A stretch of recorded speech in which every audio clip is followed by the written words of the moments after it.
Hello, my name is Lannie Perry, and I'm a team member with Macomb St. Clair Michigan Works Young Professionals Program. Welcome to our workshop on tips on completing job applications and tips for finding the job for you. Where do I find a job postings? If you're lucky enough to see a help wanted sign, please don't just walk right in. Go home, make sure you look professional and clean, and prepare yourself for the questions you need to ask. Temp agencies are useful if you're in need of a paycheck quickly, but are meant to be just that, temporary. Job assignments are short-term, and there's no guarantee of work the next day. The upside is that jobs are usually fairly simple labor or clerical work, and you usually make $9 to $10 an hour. Access hot jobs by going to our website, macomb-stclairworks.org. These jobs are with companies that your Michigan Works has connections with. Use this to your advantage and let us know if you've applied to any hot jobs. These are updated weekly. Job search engines. Consider the amount of people who use these websites. Make sure to pay attention to the date the job was posted. Sometimes employers will post a job and never take posting down once it has been filled. If a position was posted over a month ago, it has most likely been filled. If there's a particular company that you'd like to work for, go to their website directly. Nearly all companies have an online job posting page. Look for careers, work for us, or it is sometimes hiding in the About Us section, or sometimes it's listed all the way at the bottom of the website. Completing the application. The most reported pet peeve is incompleteness. Spelling errors, sloppy handwriting, messiness, misinformation, directions ignored. An example is if you're asked to use a pen, obviously you wouldn't use a pencil. Incompleteness, just leaving things blank. You don't want to do that. Fill in everything. To leave it blank is a show of laziness and carelessness. My demographic information. If a job application asks you for your Social Security number, it's okay to use the formatting of XXX-XX1111. Identity theft is very real and very serious, so it's okay to be hesitant. Understand that you'll need to provide your employer with your full Social Security number once you have been hired. Make sure you're including all of your components of your address. If it's asked for the address of an employer, education provider, etc., make sure you give the whole address. If the application asks for a location, it's acceptable to just include the city and the state. Your email should be very simple. This is not the best opportunity to express your individuality. It's meant to be boring. Make sure your voicemail is professional too. If you're uncomfortable to leave a personalized voicemail, the default message using your name is better than a ringback tone. The application. If something doesn't apply to you in the least, write NA, which means not applicable. Never leave an opportunity to sell yourself blank. You have skills now. When you're able to describe skills in ways that show an employer that you can do the job, your skills can get you hired. Most people have more skills than they think. The things that you do well and the things that you do all the time can be a basis of a great job skills. In order to convince an employer that you have the skills to do the job, you need to define your skills and build on them.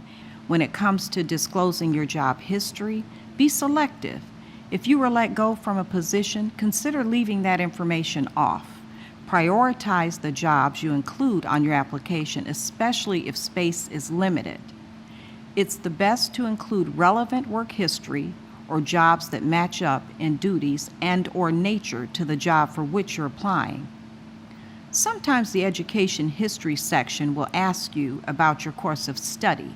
If they ask about your major or specialization in regards to high school, the correct response is general education.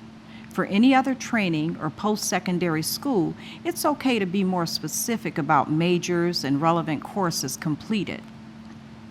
References: the people who have your back, the people who want you to succeed, your team. How do I ask for a job?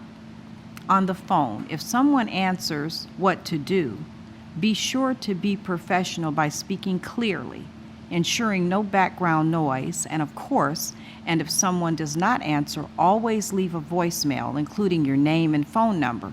Make it clear that you are available. Do not leave on a voicemail asking the employer to call you back at 1 o'clock on Tuesday. This way you show them that you're available and you're flexible. In person. Men, you should wear a suit to interviews.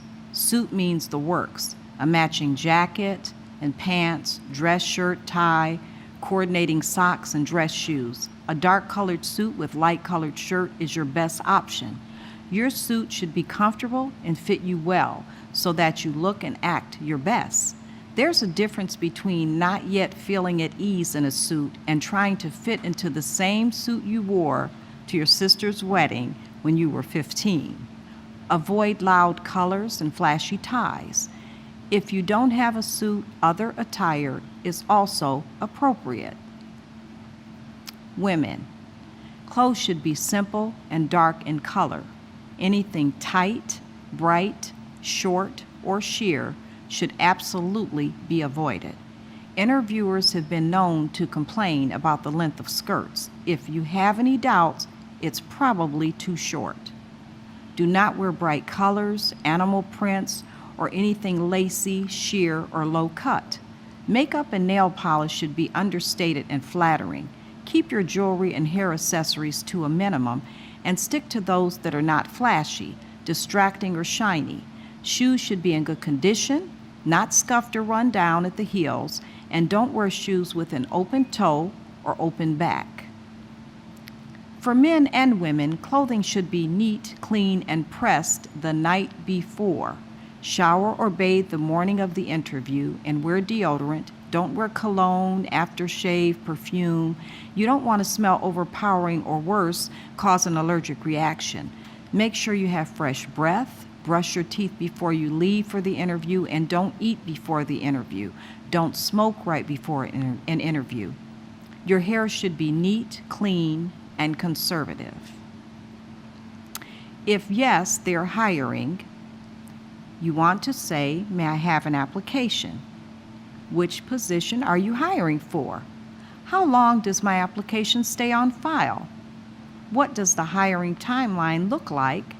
And when will you be setting up interviews? May I have a business card? Thank you. If no, they're not hiring, you might want to say, "May I have an application? How long does my application stay on file? Do you know if you'll be hiring in the near future?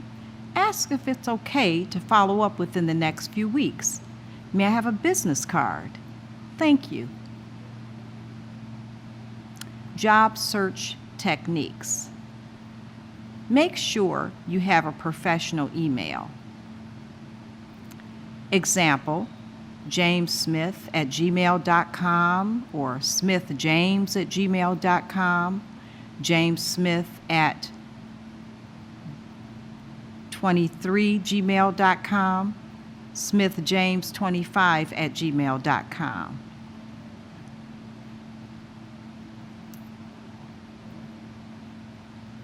Job logs. Keep track of where you've applied and positions you've applied for. Know when you've applied so that you can follow up in the appropriate amount of time, which is about 2 weeks. Allow Michigan Works employment specialists to reach out to employers to advocate on your behalf.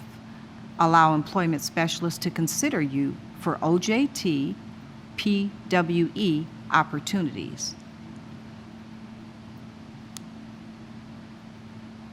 During job search, as with any other internet searches, expand your results by using different words for the same thing. You may be looking for a job as a cashier, but will yield more results if you search for cashier, sales associate, retail associate, stock clerk, customer service, or representative. ONET Online. A good way to get an idea for what to expect in a job. Gain understanding of the skills and training prospective employers look for, wages to expect. Keep in mind this is usually based on a national survey, and it may vary in Michigan. If you're considering a career path, this is a good starting off point for researching the training you will need in order to get there. Schedule an appointment by calling one of the Michigan Works Service Centers and ask for the Young Professionals Program. We offer these offices in Clinton Township, Mount Clemens, Port Huron, Roseville, and Warren. Thank you so much for coming out. I appreciate the opportunity to share this information with you, and I look forward to hearing from you soon. Thank you.